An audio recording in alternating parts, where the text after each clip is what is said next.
everyone knows the value of exercise, but for people who have desk jobs, it's hard to get in the necessary steps. Well, how about riding a bike while working? A UMass professor and his team are studying the effectiveness of pedal desks. To learn more, Carolee McGrath visited Dr. Stuart Chipkin, an endocrinologist and research professor in kinesiology. So the research was looking at a kind of very important question. We know that we've become a very sedentary society, and the consequences of being so sedentary are increases in obesity and problems with insulin, also can lead to diabetes and heart disease. So this has become a major, major public health problem in the United States and in the world.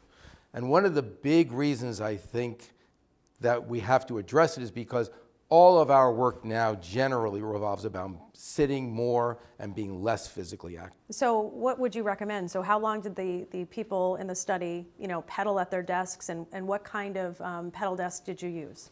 So what we first wanted to see is whether or not even a small or a brief interaction would make any difference. And we also needed to be sensitive to the idea that you can't have people exercising while they're working and then having it affect their work.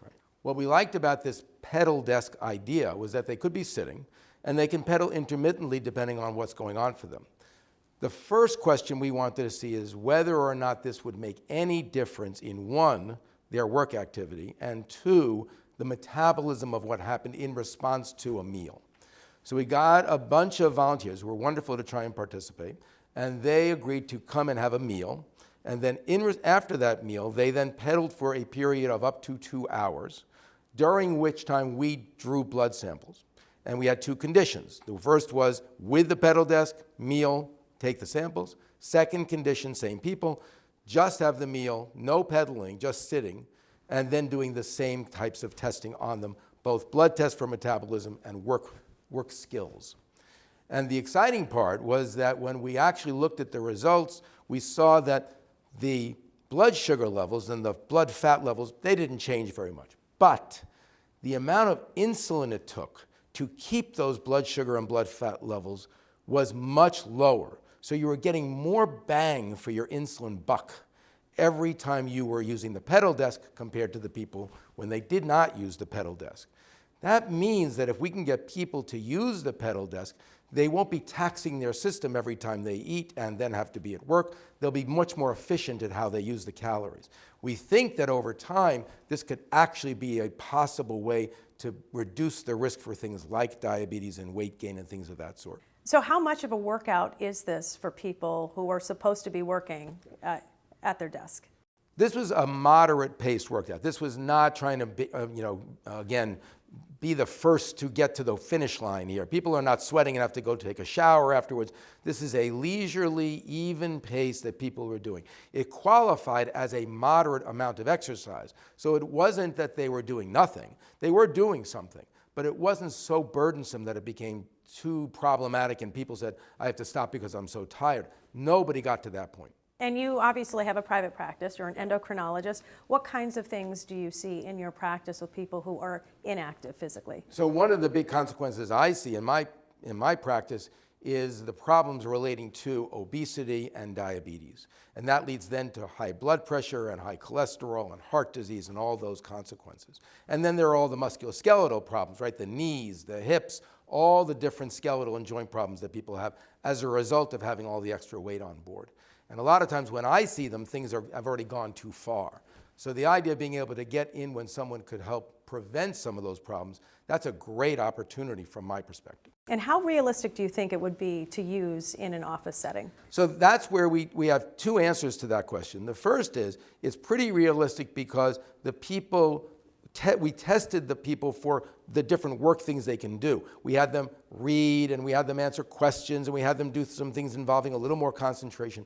The work skills when they used the pedal desk were exactly the same productivity as when they did not use the pedal desk. So it wouldn't interfere with that. And we think that's important for employers to know because we know they won't be interested in doing this. Obviously, if people are going to be so busy exercising, they won't be working. Right? The second way that we have a sense is that the people pedaled for the entire 2 hours. And they pedaled at a very consistent rate. It wasn't, the French bike tour, but it was a very nice, even pace that represented a very good amount.